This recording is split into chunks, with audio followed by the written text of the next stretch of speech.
Hello everyone, welcome to my channel. हम पढ़ रहे हैं क्लास 8 के मैथ्स का chapter 2 linear equations in one variable. हमने इस चैप्टर की एक्सरसाइज नंबर 2.2 स्टार्ट की है। लास्ट वीडियो में मैंने आपको इस एक्सरसाइज के क्वेश्चन 1 to 5 सॉल्व करवाए और इस लेक्चर में हम question number 6 to question number 10 solve करेंगे। उस वीडियो का लिंक भी मैंने नीचे डिस्क्रिप्शन में दे दिया है, आप जाके उस लिंक की हेल्प से उस वीडियो को भी चेक कर सकते हैं। तो इस लेक्चर को स्टार्ट करते हैं हम क्वेश्चन नंबर 6 से। क्वेश्चन नंबर 6 कहता है m minus m minus 1/2 is equal to 1 minus m minus 2/3। तो इस क्वेश्चन को भी हमें सॉल्व करना है। यहाँ पे जो इक्वेशन दी गई है उसमें वेरिएबल क्या है, m। ठीक है, ये देखो m m m। तो इस इक्वेशन को सॉल्व करके हमें m की वैल्यू बतानी है। कैसे करेंगे? सबसे पहले इसके सॉल्यूशन में हम इसको एज इट इज लिख लेते हैं। ठीक है, हमने लिख लिया m minus m minus 1/2 is equal to 1 minus m minus 2/3। ठीक है, पहला स्टेप तो हो गया मेरा। अब क्या करें? अब अगर हम इस इक्वेशन के LHS को और RHS को ध्यान से देखेंगे तो हम देखेंगे कि हम यहाँ पे कांस्टेंट वाली टर्म्स और वेरिएबल वाली टर्म्स को सेपरेट नहीं कर पा रहे। तो अब हम इसको सॉल्व करने के लिए क्या करेंगे, हम सिंप्लीफाई करेंगे LHS को भी, इसको भी और RHS को भी। ठीक है, तो सिंप्लीफाई कैसे करेंगे? पहले LHS को देखते हैं। LHS में यहाँ है m माइनस m माइनस 1/2।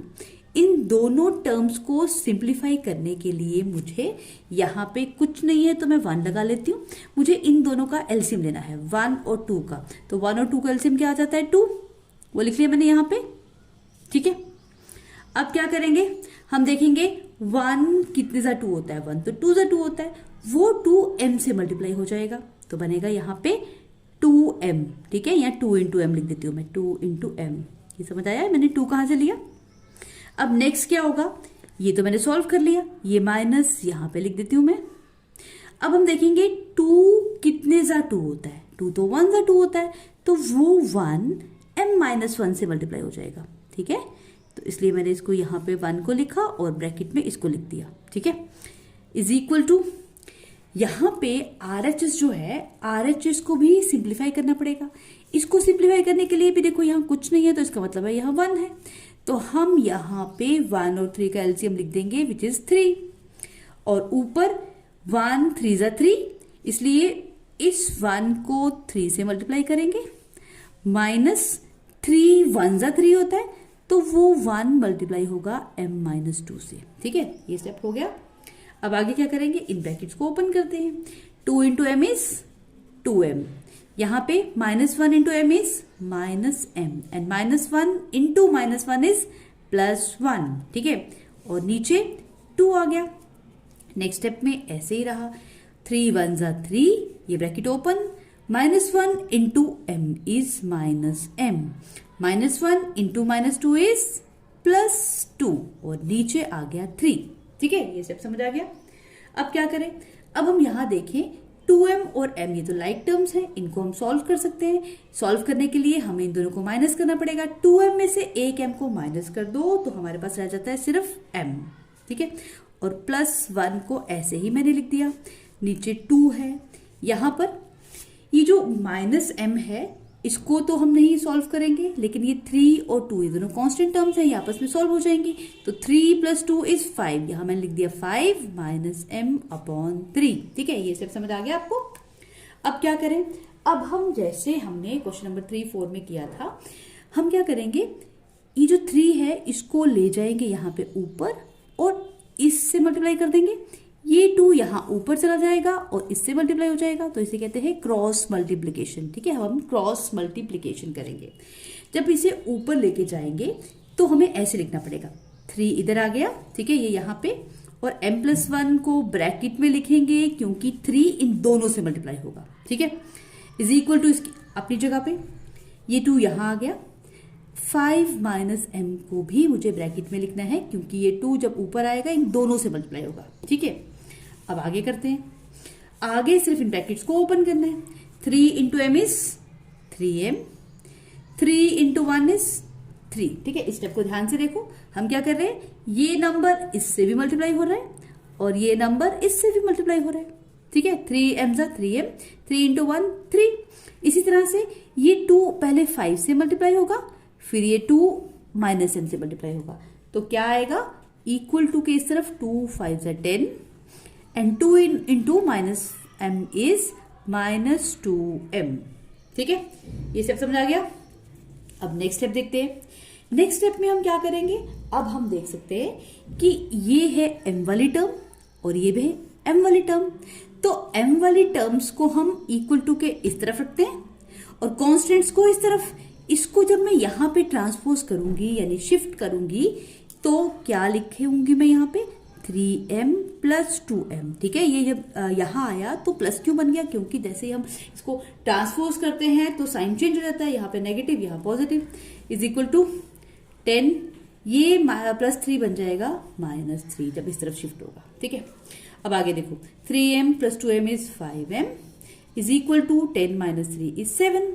ठीक है, अब आगे क्या करें, अब अभी भी हम m को सॉल्व कर सकते हैं। कैसे, m यहाँ रहेगा, ये 5 उठ के यहाँ आ जाएगा और 7 से डिवाइड हो जाएगा तो m अब अकेला हो गया। तो आ गई हमारी m की वैल्यू 7/5। ठीक है, ये हो गया हमारा इस तरह से क्वेश्चन नंबर 6 कंप्लीट। ठीक है, आगे समझ। अब हम आते हैं इसके नेक्स्ट वाले क्वेश्चन पे। नेक्स्ट है question number, simplify and solve the following linear equation. Next आपको जितने भी क्वेश्चंस दिए हैं उनमें कहा गया है कि आप इनको सिंप्लीफाई भी करो, मतलब पहले उनको सिंपल करो, सिंपल फॉर्म में लिखो और फिर उनको सॉल्व करो। ठीक है, तो क्वेश्चन नंबर 7 से लेके जो क्वेश्चन नंबर 10 तक है इनको इस तरह से करना है आपने। ठीक है, कैसे करेंगे, सबसे पहले हमने क्वेश्चन नंबर 7 जो है 3t - 3 is equal to 5 2t + 1, इसको एज इट इज सोल्यूशन में लिख लिया। ठीक है, अब मुझे देखना है कि क्या मैं यहाँ पर जो वेरिएबल है, वेरिएबल क्या है यहाँ पे, t, वेरिएबल और कॉन्स्टेंट्स को सेपरेट कर सकती हूँ? नहीं, अभी मैं नहीं कर सकती क्योंकि यहाँ पे तो ये सिंप्लीफाइड फॉर्म में नहीं है। तो इसको सिंप्लीफाई करने के लिए मुझे पहले ये ब्रैकेट्स जो है इनको ओपन करना पड़ेगा। ये वाली ब्रैकेट कैसे ओपन होगी, ये 3t से भी मल्टीप्लाई हो जाएगा और ये 3 इस 3 से भी मल्टीप्लाई होगा। इसी तरह से यहाँ पे 5 इससे भी मल्टीप्लाई होगा 2t से, और 5 1 से भी, फिर जाके ये ब्रैकेट ओपन होगी। तो करते हैं हम यही स्टेप। क्या आएगा, 3 इंटू t इज 3t, 3 3 = 9 और यहाँ पे प्लस इंटू माइनस माइनस, यहाँ पे क्या आएगा, 5 2 = 10 और साथ में t, 5 + 1 इज 5। ठीक है, ये स्टेप समझ आ गया। अब नेक्स्ट स्टेप में क्या होगा, अब नेक्स्ट स्टेप में हम चाहें तो हम ये जो वेरिएबल है ना t, वेरिएबल वाली टर्म्स को एक तरफ शिफ्ट कर देते हैं और कॉन्स्टेंट्स को एक तरफ। तो वेरिएबल वाली टर्म्स कौन थी, ये और ये, इनको एक तरफ ले आते हैं। ठीक है, इसको मैं यहाँ पे शिफ्ट कर देती हूँ। तो ये क्या बन जाएगा, 3t - 10t। ठीक है, ये पॉजिटिव था, यहाँ नेगेटिव बन गया, इज इक्वल टू ये 5 अपनी ही जगह रहा और 9 यहाँ आ गया लेकिन पॉजिटिव बन गया यहाँ आके। ठीक है, अब क्या होगा, अगर एक नंबर पॉजिटिव हो एक नेगेटिव हो तो हम इनको माइनस करते हैं, यानी कि 10 - 3 आ गया 7t और साइन किसका लगेगा, बड़े नंबर का यानी कि नेगेटिव का। ठीक है, और यहाँ क्या बनेगा, 9 + 5 इज 14। अब t की वैल्यू निकालते हैं, t इज इक्वल टू 14/- 7। ये जो t के साथ -7 है ये यहाँ पे शिफ्ट हो गया, यहाँ पे डिवाइड हो गया यहाँ जाके। अब ये तो कट सकता है, 7 1 एंड 7 2। तो इसका मतलब है कि t की वैल्यू आ गई 2/-1। ठीक है, लेकिन जब भी हमारे पास कभी आंसर में नीचे माइनस हो ना तो हम इसे ऊपर शिफ्ट कर देते हैं, यानी कि हम इसे लिख सकते हैं -2/1। ठीक है, और दूसरी बात ये कि आपने ये सीखा होगा कि किसी भी आंसर में, किसी नंबर में अगर नीचे 1 हो तो वो हमें लिखने की जरूरत नहीं होती, हम इसको ऐसे भी लिख सकते हैं। ठीक है, तो इसका मतलब क्या हो गया कि t is equal to -2, this is our answer. ठीक है, हो गया हमारा क्वेश्चन नंबर 7 सॉल्व। अब इस क्वेश्चन के बाद हम आ जाते हैं हमारे क्वेश्चन नंबर 8 पे। क्वेश्चन नंबर 8 क्या है, 15y - 4, 15 × 5 - 4 -2 y into y minus 9 plus 5 into y plus 6 is equal to 0। तो यहाँ पे भी एक इक्वेशन दी है जो कि एक लीनियर इक्वेशन है। इस इक्वेशन को सबसे पहले हमें सिंप्लीफाई करना है, ठीक है, इसको सिंपल फॉर्म में लाना है। सिंपल फॉर्म में लाने के लिए हमें इसकी ब्रैकेट को ओपन करना पड़ेगा। ब्रैकेट कैसे ओपन करेंगे, मैंने आपको सिखाया कि जो ये 15 है ये इससे और इससे दोनों से मल्टीप्लाई होगा। तो करते जाओ मल्टीप्लाई, जल्दी जल्दी बोलते जाओ साथ साथ में। 15 into y is 15y and 15 into minus 4 is minus 60। अब आगे -2 into y is -2y, -2 into minus 9 is plus 18। यहां पे आगे क्या होगा, 5 into y is plus 5y and 5 into 6 is 30 और इज इक्वल टू 0 RHS में रहेगा। ठीक है, मैंने क्या किया, बस सिंपल सी ब्रैकेट्स को ओपन खोल दिया मल्टीप्लाई करते। ठीक है, अब आगे क्या करें, अब हम आगे देखेंगे लाइक टर्म्स कौन कौन सी हैं, जैसे कि ये और ये है 15y, ये है -2y, ये है 5y। इनको या तो हम एक साथ लिख लेते हैं या हम इनको खुद ही माइंड में कैलकुलेट कर लेते हैं। आपको जैसा इजी लगे आप वैसे कर सकते हो। ठीक है, तो मैं इनको प्रॉपर आपको समझाने के लिए ना पहले एक साथ लिख लेती हूँ। मैंने यहाँ पे लिखा 15y -2y प्लस 5y, और जो कांस्टेंट टर्म्स हैं कौन कौन सी, -60 plus 18 plus 30 is equal to 0। देखो मैंने कांस्टेंट वाली टर्म्स को एक साथ लिख लिया और जो ये y वाली वेरिएबल वाली टर्म्स उनको एक साथ लिख लिया। अब इनको सॉल्व करते हैं। देखो अब इनको सॉल्व आप अपने तरीके से कर सकते हो। जैसे मैं चाहूँ तो मैं 15y और 5y को ऐड कर दूं अगर, तो बनेगा 20y और -2y को नेक्स्ट स्टेप में सॉल्व करती हूँ। ठीक है, और यहाँ पे अगर मैं ऐसा करूं कि -60 को अभी ऐसे ही रहने दूं, 18 प्लस 30 को यहाँ पे लिख दूं 48। ठीक है, ऐसे भी कर सकते हैं हम इसे सॉल्व। अब इन दोनों को सॉल्व कैसे करें, 20 - 2 इज 18, तो ये बन गया 18y। ठीक है, और यहाँ पे -60 प्लस 48, अगर एक नंबर माइनस हो एक प्लस हो तो हमें तो माइनस करना पड़ता है और साइन लगाना पड़ता है बड़े का, तो ये बन जाएगा -12 इज इक्वल टू 0, अपनी जगह पे रहेगा। ठीक है, अब आगे क्या करेंगे, अब हम ऐसा करते हैं कि जो ये वेरिएबल वाली टर्म है ना 18y, इसको यहाँ रखते हैं और जो ये कांस्टेंट है उसको इस तरफ शिफ्ट कर देते हैं। ठीक है, क्योंकि हमें वेरिएबल की वैल्यू निकालनी है, जिसकी वैल्यू निकालनी होती है हम उसको इक्वल टू के एक तरफ रखते हैं और उसके साथ जो बाकी वाली टर्म्स है उनको इस तरफ शिफ्ट करते जाते हैं बारी बारी। तो सबसे पहले मैंने इसे यहाँ शिफ्ट किया, सॉरी ये बन जाएगा +12, या +12 को हम सीधा 12 भी लिख सकते हैं। ठीक है, और उसके बाद y इज इक्वल टू 12/18, 18 को भी यहाँ शिफ्ट कर देते हैं, 18 यहाँ पे मल्टीप्लाई हो रहा है, यहाँ जाके डिवाइड हो जाएगा। अब अगर हम ध्यान से देखें तो ये 12 और 18 तो कट हो जाते हैं, कैसे, 6 के टेबल से, 6 2 = 12 and 6 3 = 18, so y is equal to 2/3 and this is our answer.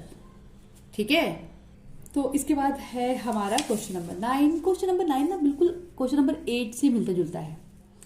तो अगर आपको 8 क्वेश्चन समझ आ गया तो 9 भी आप खुद से समझ सकते हो। देखो 9 में क्या है, यहाँ पे लिखा है 3 into 5z - 7 minus 2 into 9z - 11 is equal to 4 into 8z - 13 and -17। ठीक है, अब इसे सॉल्व करने के लिए हमें सबसे पहले क्या करना पड़ेगा, ये जो ब्रैकेट्स है ना इनको ओपन करना पड़ेगा, क्योंकि इनको ओपन किए बिना हम वेरिएबल और कांस्टेंट्स को अलग नहीं कर पाएंगे।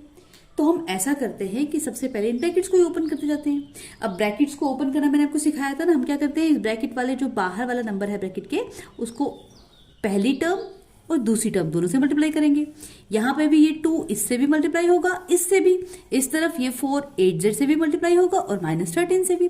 तो करते जाओ मेरे साथ साथ, बोलते जाओ, 3 5 = 15, z साथ में आएगा एंड 3 इंटू -7 इज -21।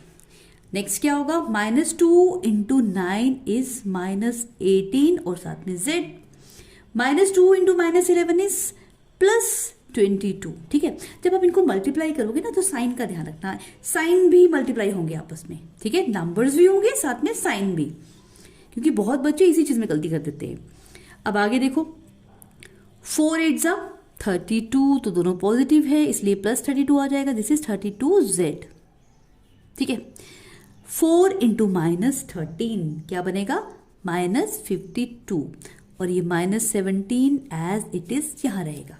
ठीक है, तो हमने ब्रैकेट्स को कर दिया ओपन। अब क्या करें, अब हम देखते हैं दोनों तरफ कि लाइक टर्म्स कौन सी हैं, यानी कि वेरिएबल वाली टर्म्स ये और ये होगी लाइक टर्म्स, और कांस्टेंट वाली टर्म्स कौन सी होंगी, ये और ये। ठीक है, हम वेरिएबल्स को एक साथ लिख लेते हैं, जैसे मैंने यहां लिखा 15z माइनस 18z, कोई फर्क नहीं पड़ा। ठीक है, और जो कांस्टेंट्स हैं उनको एक साथ लिख लेते हैं। आप चाहो तो ये चीज माइंड में भी कर सकते हो, पर मैं आपको एक सिंप्लीफाइड वे में बता रही हूं ताकि आपके कॉन्सेप्ट बिल्कुल क्लियर हो जाए। और इस तरफ भी हम ऐसा कर सकते हैं। इस तरफ जो वेरिएबल है वो तो सिर्फ यही है 32z, ये वाला नंबर है, वेरिएबल वाली टर्म सिर्फ ये है, और ये दोनों तो कांस्टेंट्स हैं, इन दोनों को हम सॉल्व कर सकते हैं। इनको सॉल्व कैसे करेंगे, दोनों नंबर नेगेटिव हैं इसलिए हम इनको प्लस करना पड़ेगा, यानी कि 52 + 17 करना पड़ेगा। 52 + 17 इज 69, और साइन किसका आएगा, माइनस का। ठीक है, अब नेक्स्ट स्टेप में क्या करेंगे, नेक्स्ट स्टेप में हम देखेंगे कि अगर हम इसे सॉल्व करें तो क्या आता है, यानी कि 15z माइनस 18z, तो 15z माइनस 18z क्या बनेगा, -3z, यानी 18 - 15 इज 3, और साइन बढ़ेगा साथ में z। यहां पे क्या होगा, -21 + 22, एक नंबर नेगेटिव एक पॉजिटिव, तो हम इनको करेंगे -22 - 21 इज 1, और साइन आ जाएगा बड़े नंबर का। ठीक है, इज इक्वल टू, इसको अब हम आगे सॉल्व नहीं करेंगे, ये ऐसे ही रहेगा। ठीक है, यहां तक हो गया। अब क्या करें, अब हम चाहें तो इक्वल टू के इस तरफ दोनों की दोनों जो वेरिएबल वाली टर्म्स हैं उनको शिफ्ट कर सकते हैं, और जो कांस्टेंट है उनको एक तरफ शिफ्ट कर देते हैं, तो ये कर लेते हैं हम। ठीक है, क्योंकि हमें वेरिएबल की वैल्यू कैलकुलेट करनी है ना, तो वेरिएबल को हमें इक्वल टू के एक तरफ रखना पड़ेगा। यहां पे मैं क्या करने लगी हूं, अब -3z को ऐसे ही लिखूंगी, और जो 32z है ये शिफ्ट होके मैं यहां कर दूंगी, ये बन जाएगा -32z इज इक्वल टू -69, ये 1 उठ के यहां आ गया, ये बन गया -1।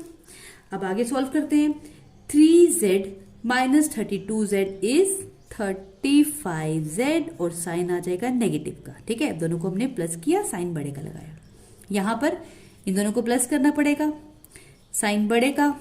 ठीक है, तो बन गया ये -35z इज इक्वल टू -70। अब देखो, अगर दोनों तरफ नेगेटिव हो तो ये माइनस माइनस तो कट जाता है। ठीक है, तो हमने काट दिया। अब z की वैल्यू कैसे निकालें, z is equal to 70 upon ये 35 यहां आ जाएगा, और ये तो कट जाता है, 35 1 जा एंड 35 2 जा, so z is equal to 2। This is our answer. ठीक है, हो गया हमारा क्वेश्चन नंबर 9 भी सॉल्व। तो अब हम सॉल्व करते हैं इस एक्सरसाइज का लास्ट क्वेश्चन। लास्ट क्वेश्चन क्या है, 0.25 into 4f minus 3 is equal to 0.05 into 10f minus 9। ठीक है, पहले मैंने इसके सोल्यूशन में इस पूरी इक्वेशन को एज इट इज उतार दिया। अब इसे सॉल्व करने के लिए पहले हमें इन ब्रैकेट्स को ओपन करना पड़ेगा।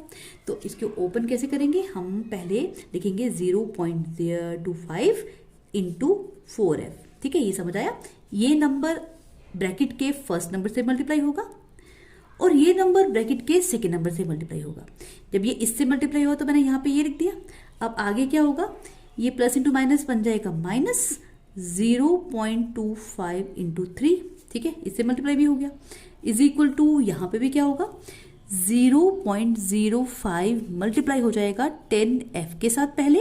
ठीक है, और उसके बाद ये माइनस का sign, plus into minus minus, 0.05 into 9, ये नंबर 9 से भी मल्टीप्लाई होगा। ठीक है, अब बस इसे मल्टीप्लाई कर लेते हैं। तो मल्टीप्लाई करके क्या आएगा, यहां देखो, अगर मैं 25 को 4 से मल्टीप्लाई करूं तो 100 आता है, तो 1.00f आता है ना। अगर मैं इसे चाहूं तो मैं 1 भी लिख सकती हूँ या फिर खाली f भी लिख सकती हूँ। ठीक है, मैं आपको समझाने के लिए यहाँ पे 1.00 लिखती हूँ ताकि बच्चों को प्रॉपर समझ आ जाए कि हम क्या कर रहे हैं। अब आगे क्या होगा, यहाँ पे 0.25 मल्टीप्लाई जब 3 के साथ होगा तो बनेगा 0.75। ये मैंने मल्टीप्लाई करके रखा है, आप चाहो तो इसे रफ में अभी कैलकुलेट करके देखो। ठीक है, इज इक्वल टू, यहाँ क्या होगा, जब ये नंबर 10 से मल्टीप्लाई होगा तो इसका आंसर आएगा 0.5।